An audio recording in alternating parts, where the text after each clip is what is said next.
Story, heritage, and destiny. KBC. Informing, educating, and entertaining Kenyans as one nation. KBC. Kenya's listening. Kenya's watching.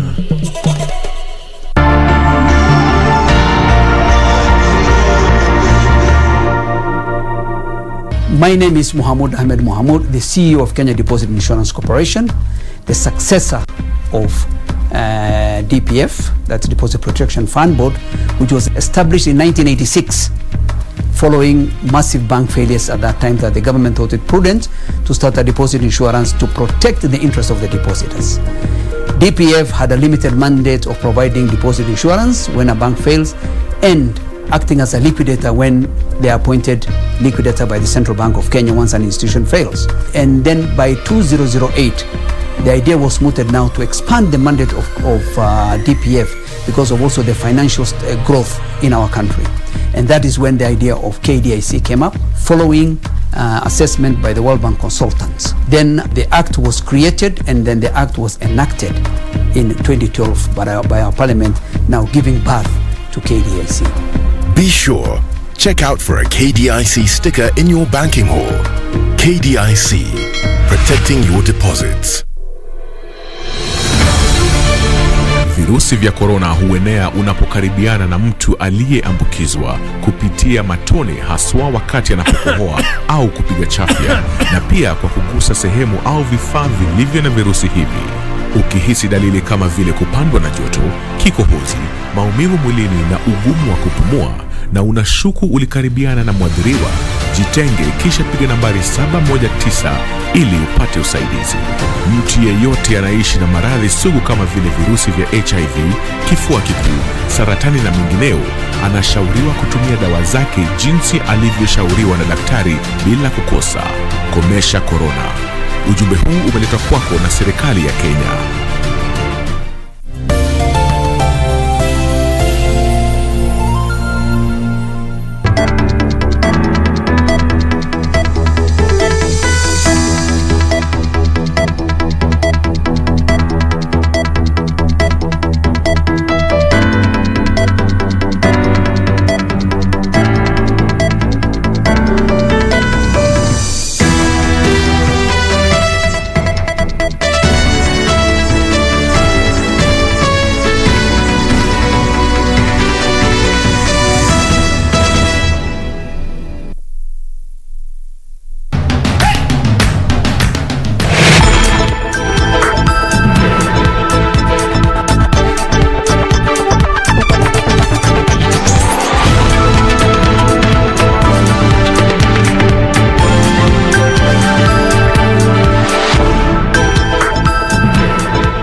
Thank you for joining us on KBC Channel 1. This is the most comprehensive news coverage channel. And you are watching this Saturday's Legends edition. My name is Catherine Kasavuli. As I promised you last week, I was going to give you a surprise. And today, we are honored to host one of the greatest sons of Kenya. And this is a man of valor. This is none other than Ambassador Francis Muthaura. So please don't go away and don't touch that dial. We take the highlights.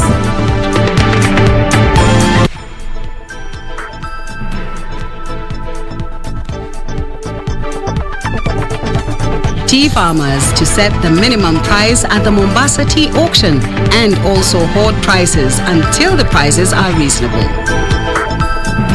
Government says first-term capitation funds have already been released to public schools. I faced the knife and turned into an anti-FGM crusader. This is the story of Mary Kuket, whose ordeal in the hands of a female genital mutilator became her life's turning point. And in our Legends Edition interview, a one-on-one chat with the longest-serving civil servant, former head of civil service and secretary to the cabinet.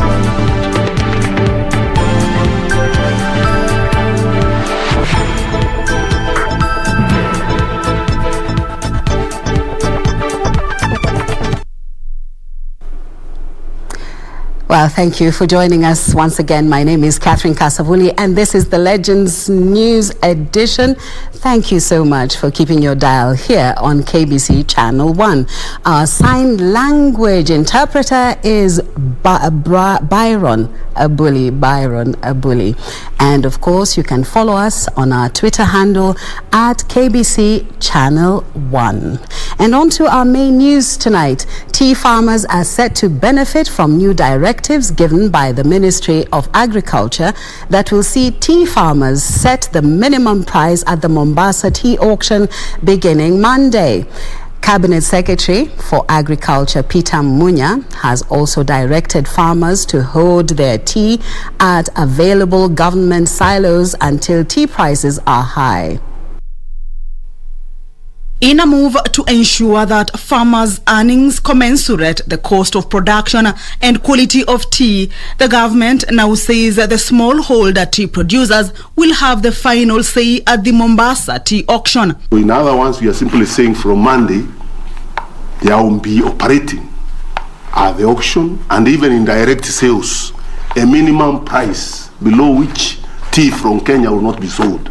Agriculture Cabinet Secretary Peter Munya saying the decline in average prices at tea auction from $2.3 in 2019 to $1.8 in 2021 is worrying, with the cost of production currently standing at $1.7. It is $1.70. Therefore, not sustainable, as farmers are now operating at a loss. High production has also affected the price. On this one, the government says farmers can hold their produce until prices are reasonable. After all, our tea is generally good in the world market, isn't it? Yeah, our tea is good. It is used for blending other cheaper, poorer quality teas. So we should be selling at a premium. So we are singling the market and telling them not anymore. We will be keeping this very, very, very valuable product and sell it when the price is good, because the farmer must also make a margin from his tea. Kamche Menzam for the Legends Edition. Education Cabinet Secretary Professor George Magoha now says that capitation funds for the first term are already in public schools. Professor Magoha at the same time has instructed school heads not to send away needy students for lack of school fees when schools resume for the new term later this month. He directed schools to stick to the government-issued fee structure. While on a tour to assess the status of facilities of basic learning institutions in Wajir County, Education Cabinet Secretary Professor George Magoha said already money has been sent to respective public schools, banks for the first term. I don't expect teachers to send any children home without giving them a fair opportunity to show. And the bottom line is, as I have said before, if a child is poor, and there are many poor children, you don't send the child home because you are sending the child home to go and do what? This has not affected us. In a few places where teachers have been bold enough, we have acted against them together with the Teacher Service Commission. The Education CS urging school heads to accept all the learners in school, irrespective of their financial status and background. Professor Magoha, in the meanwhile, urged parents and teachers to support the government in rolling out the CBC Grade 5. I urge all parents and teachers to support learners to navigate the accelerated learning facilities expected during 2021. I wish to report that the government is ready to roll out the competency-based curriculum Grade 5 this month. To this end, we have supplied all the necessary learning and reading materials to our schools in readiness for Grade 5. 415 students in the region will receive 4-year scholarship from the government to cater for their education. Ben Troinjue, Legends Edition. Orange Democratic Movement leader Raila Odinga has urged the Ma community to be wary of selfish leaders hell-bent to make sure the region does not prosper economically. Raila insisting that the historical injustices which the community has faced for decades will be resolved through the Building Bridges initiative, which was creating 6 more constituencies in the region. The opposition chief was in Narok attending the burial of Dorcas Ntimama, the wife to late political leader William Ntimama. Here, Raila cautioning the Maa community to make sober decisions in the next year's general election and elect leaders who will prosper the economy. Kwa hivyo sasa nataka kuambia nyinyi ati mpaka kulikuwa na tahadhari. Manake mnaona fisi amejivisha ile nguo ya kondoo. Meanwhile, Amani National Congress Party leader Musalia Mudavadi has called for the careful vetting of new commissioners to IEBC. Mudavadi, who claimed reviving NASA was like a pipe dream, further said the Independent Electoral and Boundaries Commission holds key to peaceful elections. Mukifunga tu macho kidogo hivi, mkora ataingia kwa sehemu ambayo ni ya muhimu sana kwa taifa letu. Na tukiweka wakora kwa mamlaka kama ya IEBC ama katika sehemu zingine za muhimu, tutakuwa tunajiingiza kwa shimo. Bungoma Senator Moses Wetangula has in the meanwhile called for a unity of purpose as the country heads to the 2022 general election. Ndugu zetu, tunaingia 2022. Musiwachwe nyuma. Musijitenge. Tembea na sisi tutembee na nyinyi, tujenge Kenya yenye inaleta wananchi wote pamoja. This as the National Assembly Speaker Justin Muturi dismisses claims that he is state project in his 2022 presidential bid. I've served as a whip when we were in the opposition. Yeah, I was a opposition chief whip, and now these other years I've served as a speaker. Surely, nobody can argue that I have no knowledge about what should be done in this country. Suleiman Yeri, Legends Edition.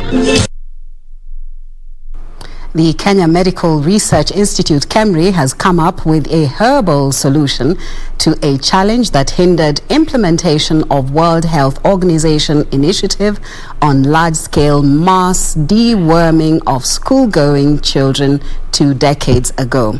That time, the drugs used on pupils were deemed too strong for those under the age of 6 years. So what is this new approach to eliminate bilharzia and other intestinal worms? At Nyamanga Primary School in Suba North Constituency, Homa Bay County, grades 1 and 2 learners are being served Uji Plus porridge. This at Bondo Township Primary School. Professor Maritim Songok from the Kenya Medical Research Institute explains the essence and objective of the Uji Plus program. Uji Plus, the deworming porridge, is actually a community initiative, a community idea, because there have been communities who have been deworming their kids using herbal medications. And those particular communities, actually, we worked with them together, and then we noted that we could be able to now develop this Uji Plus, which combines the issue of nutrition and issue of deworming. In 2001, the World Health Organization passed a resolution for large-scale mass deworming of school children that targeted treatment for bilharzia and other intestinal worms. However, the drugs used in this program were deemed too strong for children aged 6 years and below. Hence, the need for change of approach. So we came up with a local product which comprises medicinal plants that we got from researching from collecting data from traditionalists, the people who work with herbs. So we've combined these herbs together with fortifications, and we have also compounds of nutrition, and this together, put together, we call it Uji Plus, and this is what we are giving to our children as a snack. The Uji Plus program has been piloted in 3 counties now. These include Nandi, Kirinyaga and Homa Bay, with positive results that KEMRI says is an indication of a promising future for the target generation. Before the program began, we had 104 learners in grade 1 and grade 2. At present, we have 128. in grade 1 and 2 combined. That means a number have left other schools to join us because of this program. Apart from UG Plus, the ministry is expanding collaboration with other partners, and currently we're working with Mark, which is the producer of Praziquantel, to see if we can come with pediatric formulation.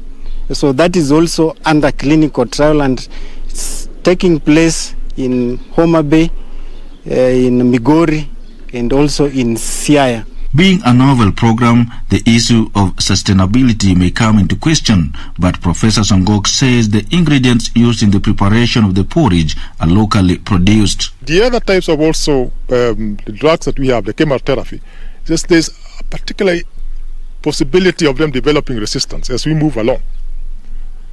But organic products rarely develop resistance. So we are hoping that when we have all these results together, we could actually say with confidence that this homegrown solution will be something that can be sustained for a long time without us seeing the aspect of resistance. But despite the success achieved so far, the program isn't short of challenges, mostly financial related. We can come up with our own local solutions to our own local problems. We can. The only problems or the only challenges we do have as scientists is that we really need to be well remunerated. The incentives to the biggest guys that actually does innovations is scientists and engineers in this country to not get the right incentives to be able to roll out innovations. Even as the government seeks to upscale the UG Plus program as part of the efforts to combat waterborne illnesses such as bilharzia, members of the public, especially those around the lake region, are challenged to keep their environment clean for the benefit of the society. My name is Wycliffe Okech, and this is KBC. Well, deworming is an excellent exercise, especially for a healthy childhood. Well, we are going to take a break, and please do remember that you can follow us on the Twitter handle at KBC, at This is KBC Channel 1. I'm Catherine Kasavuli. Enjoy the rest of your viewing of the Legends edition.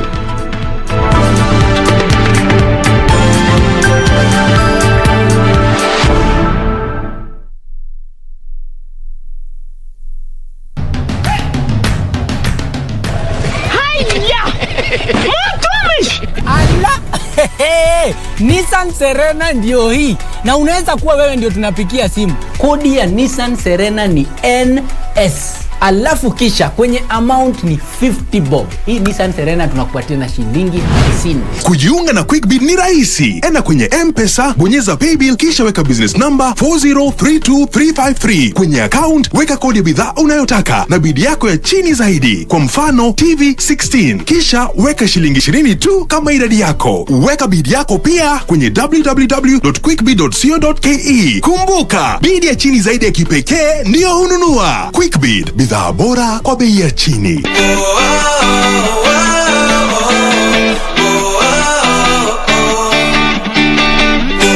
It involves money, lust, love, romance in a foreign country, and witchcraft. Nilikuwa zile za, you know what, let's see how this goes. Hopefully it will end up well. But unfortunately it was not so. Nikafeel sasa nitaanzia tena wapi? How do I go back home? What do I tell these people wenye niko na pesa zao? The other thing, my passport is missing. It was right there. It was a very difficult decision.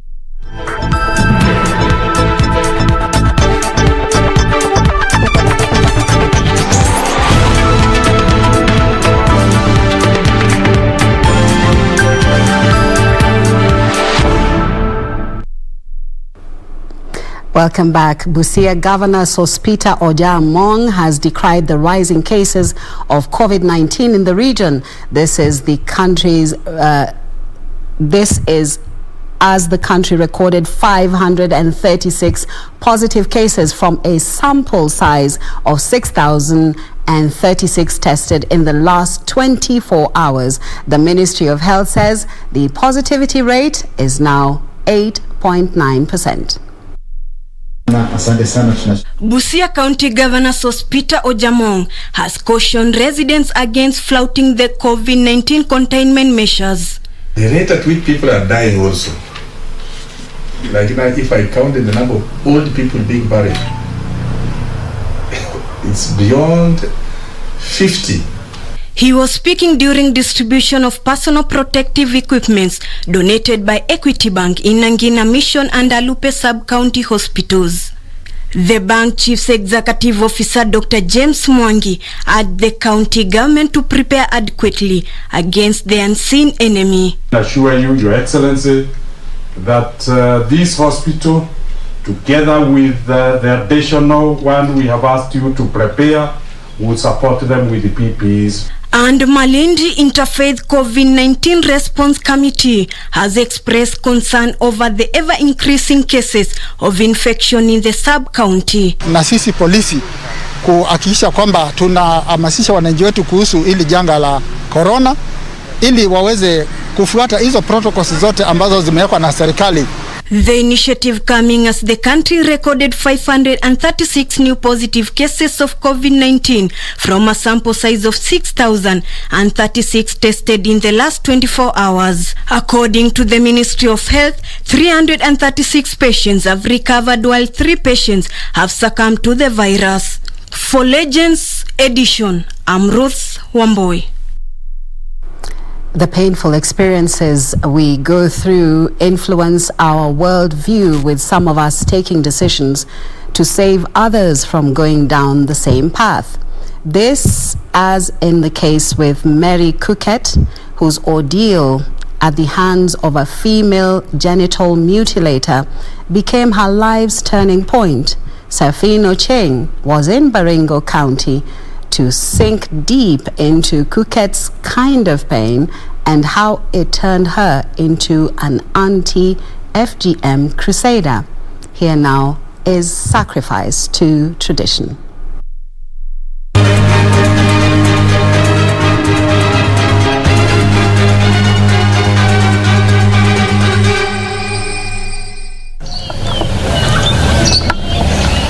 I have woken up to this beautiful sunrise in the quiet Tangul Bay village at the heart of Tiati constituency in Baringo County. A sight to behold, a sight that could perhaps obscure the pain and agony that women and girls in this Pokot community have experienced under the sharp blade of female genital mutilators. I am here to sink deep in that pain through the experience of Mary Kuket, who even in her late 40s is quick to tell me how my mission here has taken her back to the day she was, as she puts it, sacrificed to tradition. In the society, you will not be married off if you will not be circumcised. Funny thing, and very bad one, that we were undressed in front of people and we were forced to be cut. Then out of shock, we shed a lot of blood, but because they were not supposed to take us to the hospital, so they were just using some herbs, but it was really painful. In fact, I remember I come to my sense after 5 hours. Female genital mutilation, a procedure involving a partial or total removal of the female genitalia, thinly veiled as a cultural requirement for girls to transition into womanhood, a cut that has cut the dreams of more than 200 million girls globally short. I never realized my dreams because I wanted to be a nurse. But now it was cut short. Mary's destiny may have been crooked, but her intimate scar gave her a voice for the voiceless, partnering with local schools like Tangul Bay Primary School to offer a safe haven for hundreds of young girls.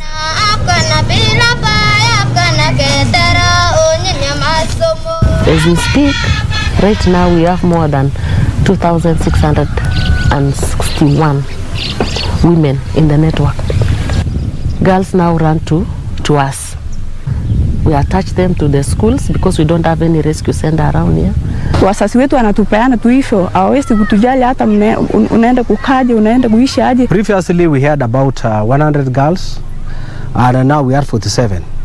So the difference between them is that we did something called reunion. It has not been a walk in the park, however. Confronting her culture has come with a cost. They put a trap to me, so those guys came and shot the bus. Everybody was thinking I was dead. She vows not to relent in her quest to save one girl at a time, as she also strives to play catch-up with her delayed dream. In fact, I'm just doing my diploma course on social work because I wanted to be relevant to what I'm doing.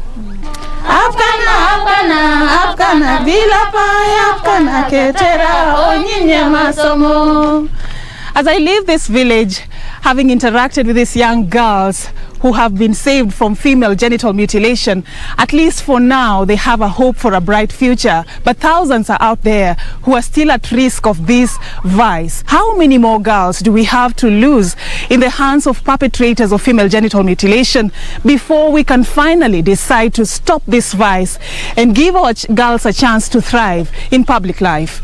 From Tangul Bay in Tiati constituency of Baringo County, I am Safin Acheng Oma.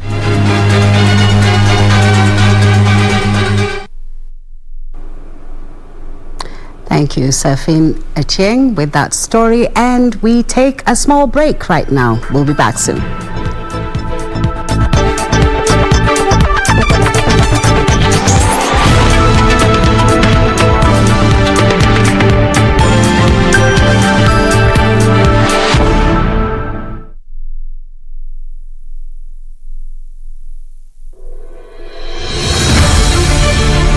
If you have been in contact with someone who is suspected or has tested positive for COVID-19, self-quarantine for 14 days and call 7194 for help. Self-quarantine restricts movements and the spread of the disease and protects your family, friends and community from being infected. During self-quarantine, you are advised to stay in a separate room, disinfect surfaces and clothing with appropriate disinfectant, avoid sharing household items, including utensils, towels and beddings, do not receive visitors, wear an appropriate face mask if you must be around other people. COVID-19 is preventable. Protect yourself, family and the community. This message has been brought to you by the Government of Kenya and its partners. This is where it all began. As the mother of broadcasting in Kenya, you can trust KBC to bring you authentic news and programs to your living room. As KBC, we take pride in our unrivaled heritage as Kenya's trusted national broadcaster. Commanding over 92% digital television signal coverage of our country, 23 radio services that cut across our entire language spectrum, a national, regional and international digital presence backed by the most experienced and top-notch broadcast professionals in the industry. Very good evening to you. The new look Kenya Broadcasting Corporation is truly ahead of the pack. Turn to the mother of broadcasting in Kenya for stories that resonate with our identity, our aspirations as a people united in purpose. Real stories of hard work, of passion, of creativity, of big dreams. Stories that cement our nationhood. Stories that bring us together as one. We take pride in our shared heritage and destiny. KBC, informing, educating and entertaining Kenyans as one nation. KBC, Kenya's listening, Kenya's watching.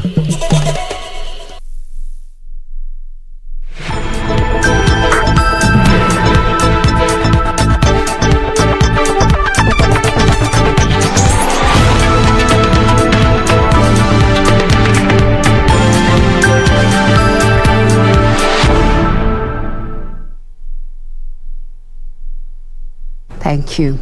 And welcome once again. This is the Legends edition. And our living legend tonight is Ambassador Francis Muthaura. He is a career diplomat. He is also a career civil servant.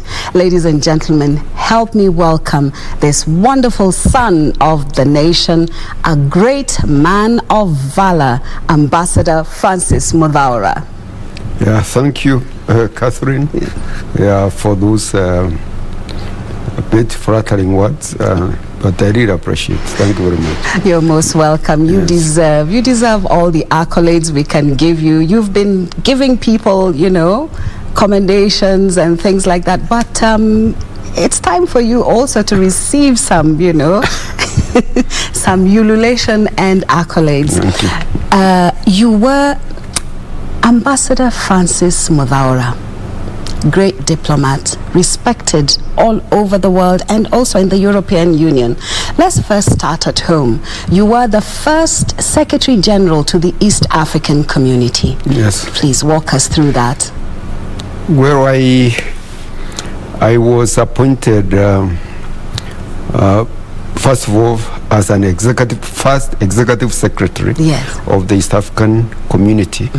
And it's after we formulated the treaty. Yes. After the completion and the adoption of the treaty, that my status changed to one of Secretary General of the East African Community. Okay. Yes, and I was there for a 5-year fixed contract. Yes. And I got that appointed by the 3 heads of state, Ambassador, His Excellency President Mkapa of Tanzania. Yes.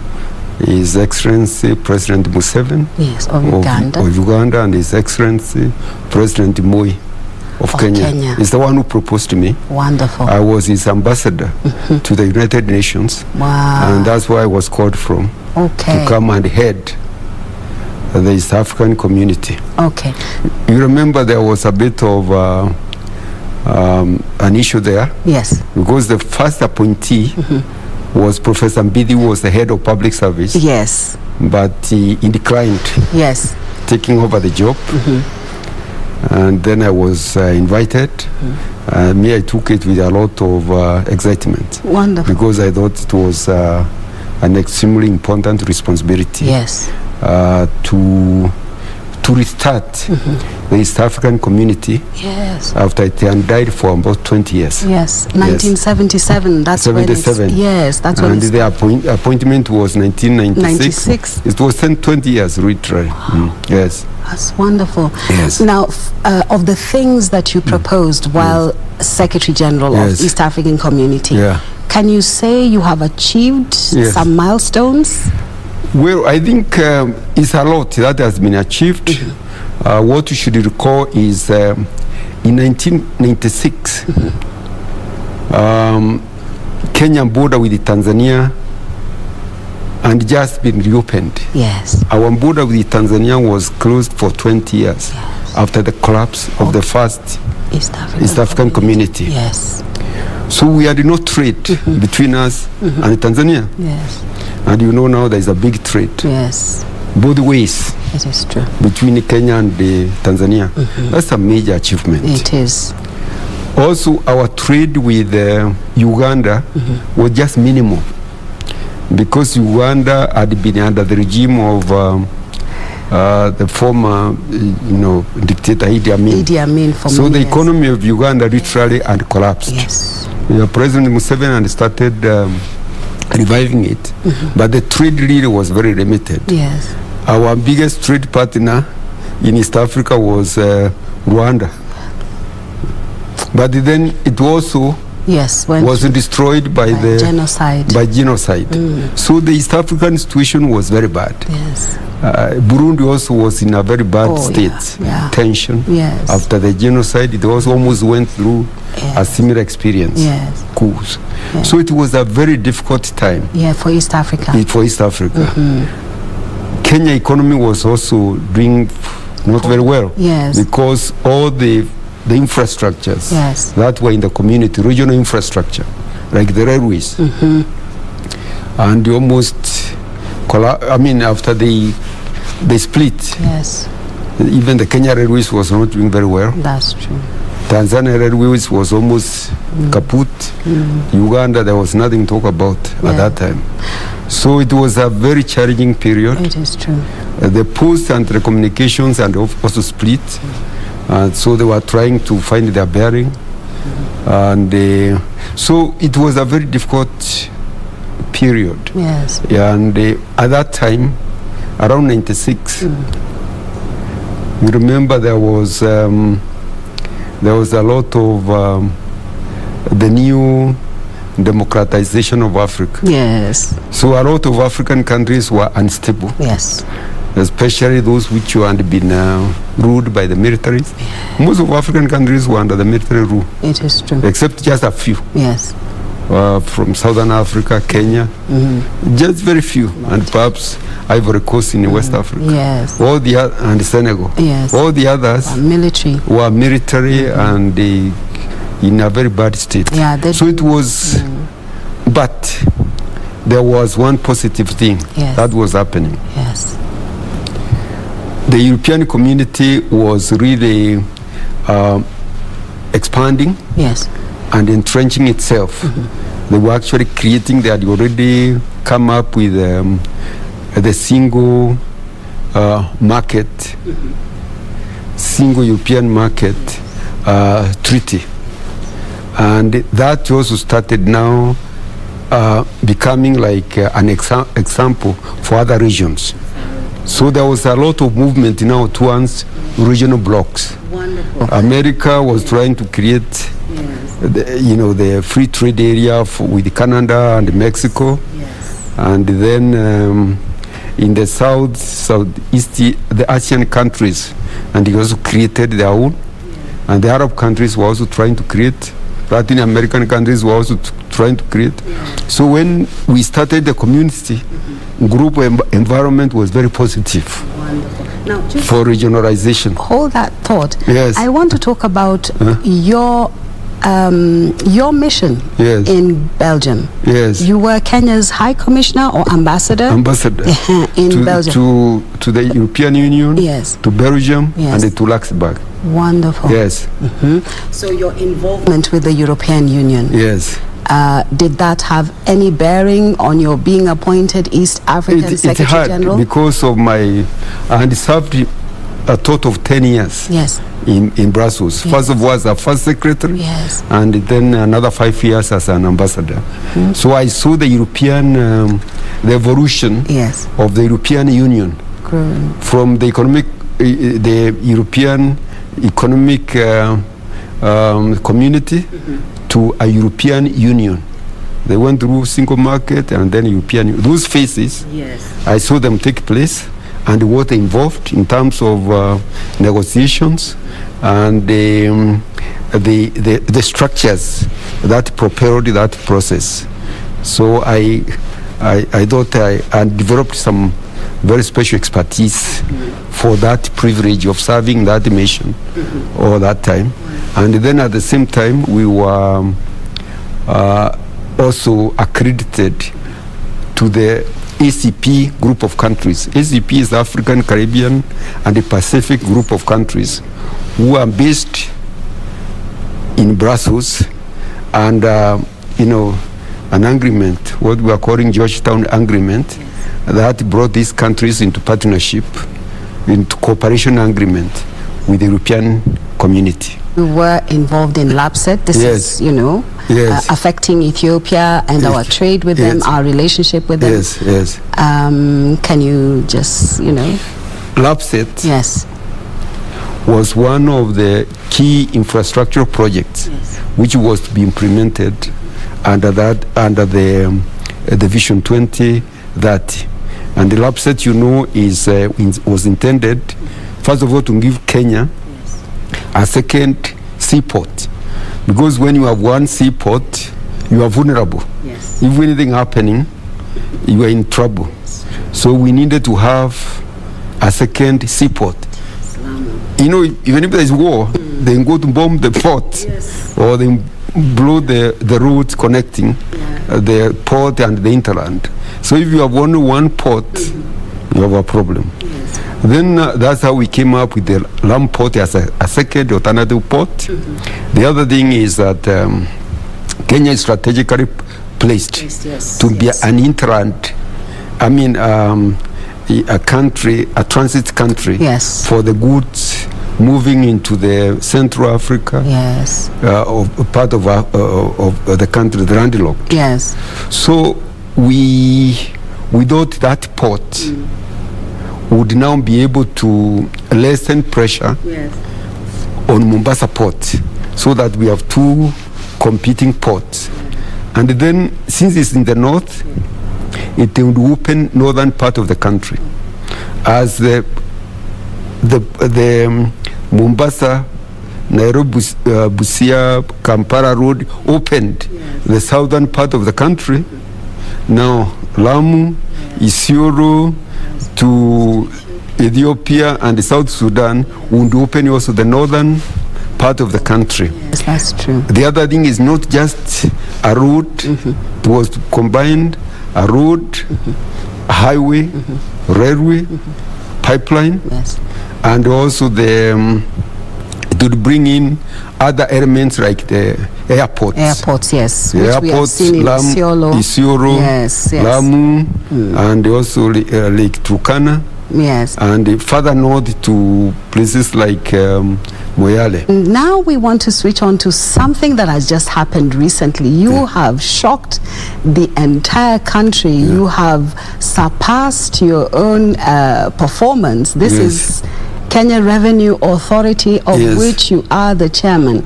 Under your stewardship, we have seen tremendous growth. How did you achieve this?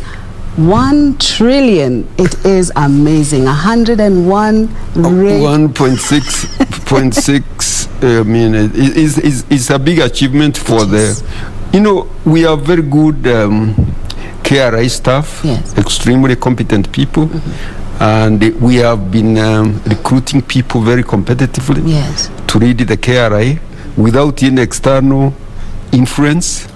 Incidentally, the top, apart from the CEO, the top 2 officers who are responsible for collection of their women.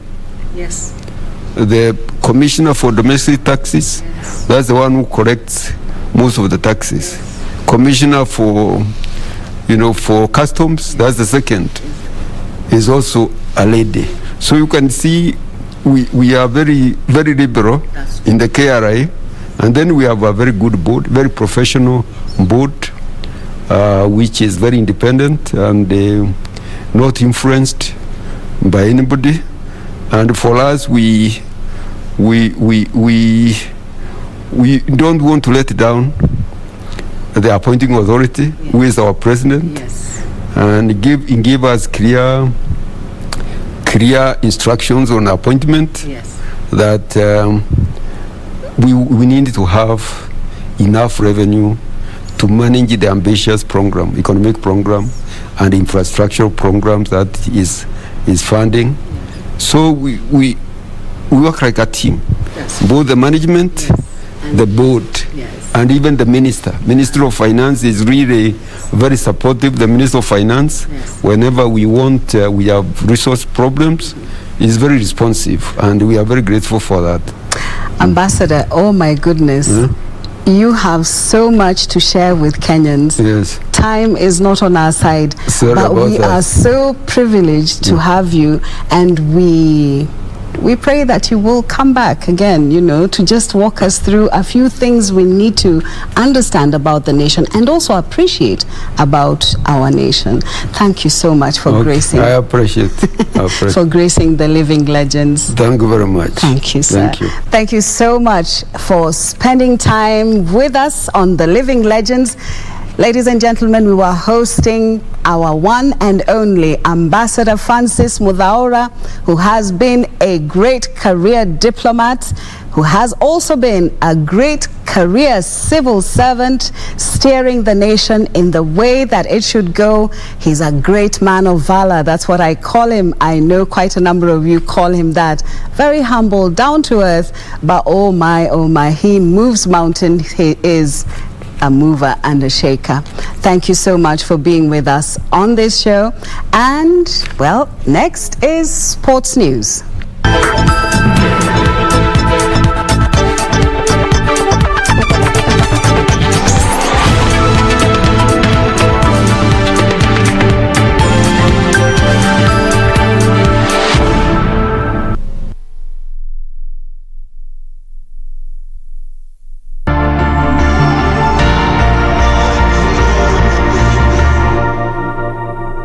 My name is Mohamud Ahmed Mohamud, the CEO of Kenya Deposit Insurance Corporation, the successor of DPF, that's Deposit Protection Fund Board, which was established in 1986 following massive bank failures at that time, that the government thought it prudent to start a deposit insurance to protect the interest of the depositors. DPF had a limited mandate of providing deposit insurance when a bank fails and acting as a liquidator when they are appointed liquidator by the Central Bank of Kenya once an institution fails. And then by 2008, the idea was mooted now to expand the mandate of DPF because of also the financial growth in our country. And that is when the idea of KDIC came up, following assessment by the World Bank consultants. Then the act was created, and then the act was enacted in 2012 by our parliament, now giving birth to KDIC. Be sure, check out for a KDIC sticker in your banking hall. KDIC, protecting your deposits.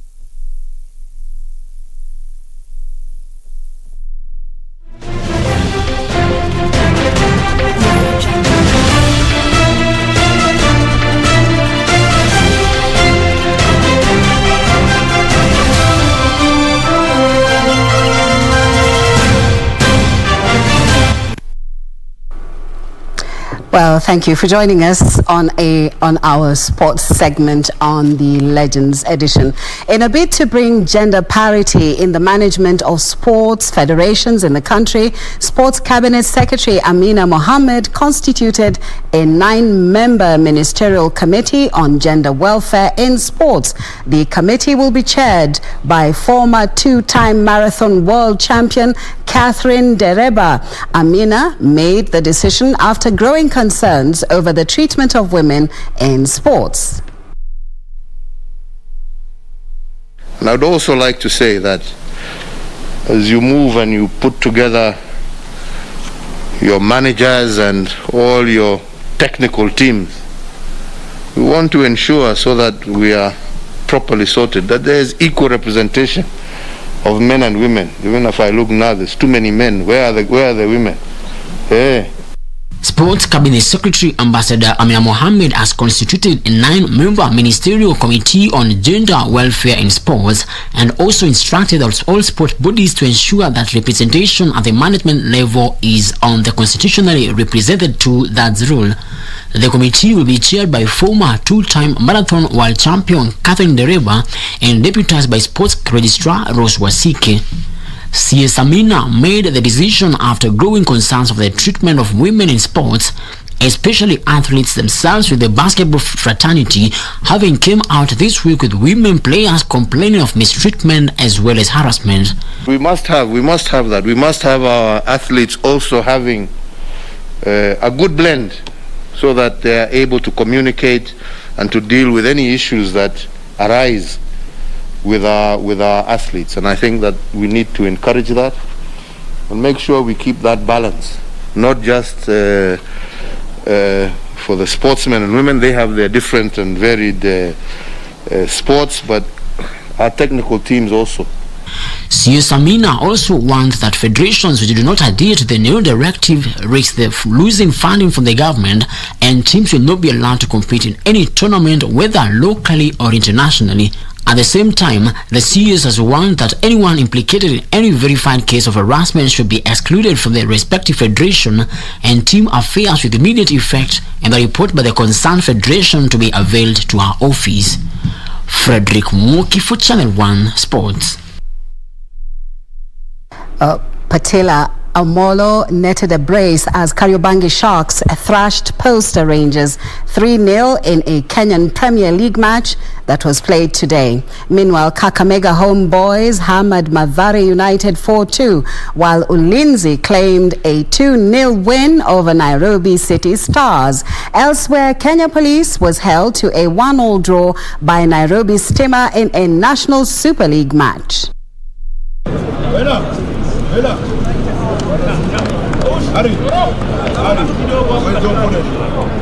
Where's the opponent?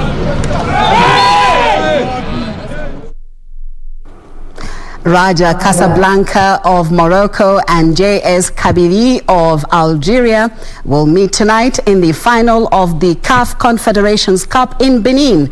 The two sides are unbeaten in the competition and will play in a final to be televised live on KBC Channel 1 from 10 p.m. tonight. Total Champions League 2019-2020. Raja Casablanca of Morocco and JS Kabylie of Algeria take impressive CAF Confederations Cup unbeaten records into the final tonight in Benin. Neither team have lost since the playoffs last February in the African equivalent of the UEFA Europa League. The mood to get on with things. Nicely chested down inside the penalty area and the shot. Raja Casablanca have gone 10 matches since an away defeat at US Monastir of Tunisia in a tie then won via a penalty shootout. And defender Al-Wafali, the chance to hit one now, and Kabylie have an even better record, going 11 matches unbeaten after losing at former title holder Stade Malien of Mali in a tie settled by an away goals rule. Raja Casablanca were particularly impressive in the group phase that followed the playoffs, winning all 6 matches without conceding. Kabylie topped their mini league, which ended with the shock elimination of 2020 Confederations Cup winners Renaissance Berkane of Morocco. The Green Eagles of Raja won easily in the quarterfinals and narrowly in the semi-finals, and the Canaries of Kabylie did it the other way by scrapping into the last 4 where they cruised to victory. So the stage is set for a close final with Raja seeking an 8th CAF title and Kabylie a 7th. Cameroon on target again. Raja last succeeded in 2018, edging V-Club from the Democratic Republic of Congo when the Confederations Cup final was still played over 2 legs. It has been 19 years since Kabylie last raised a CAF trophy, overcoming Tonnerre Yaoundé of Cameroon 4-1 overall in the final of the CAF Cup, one of 2 competitions that morphed into the Confederations Cup. The entertaining final will be televised live on KBC Channel 1. So please do remember, don't go anywhere, okay? 10 o'clock is right here, and soon after the Legend Edition, of course, we are taking you all the way to Benin, and we have already sampled some of the pictures. You can see them right now.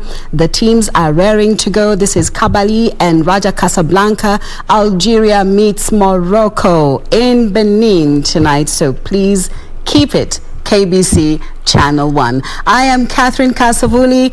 I have enjoyed being your hostess this evening. This is Legends Edition. This is KBC Channel 1, the channel that gives you the most comprehensive news coverage. Our sign language interpreter has been Byron Abuli. Thank you so much for being with us. Enjoy your evening. Don't go away. Football's just right in the corner.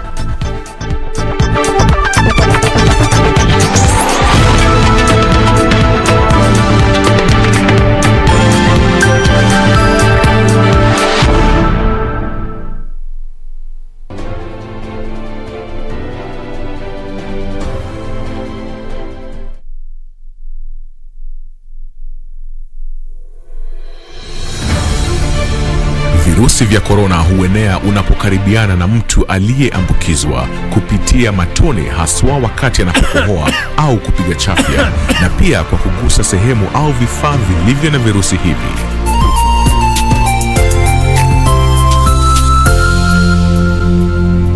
Jitenge kisha piga nambari 719 ili upate usaidizi.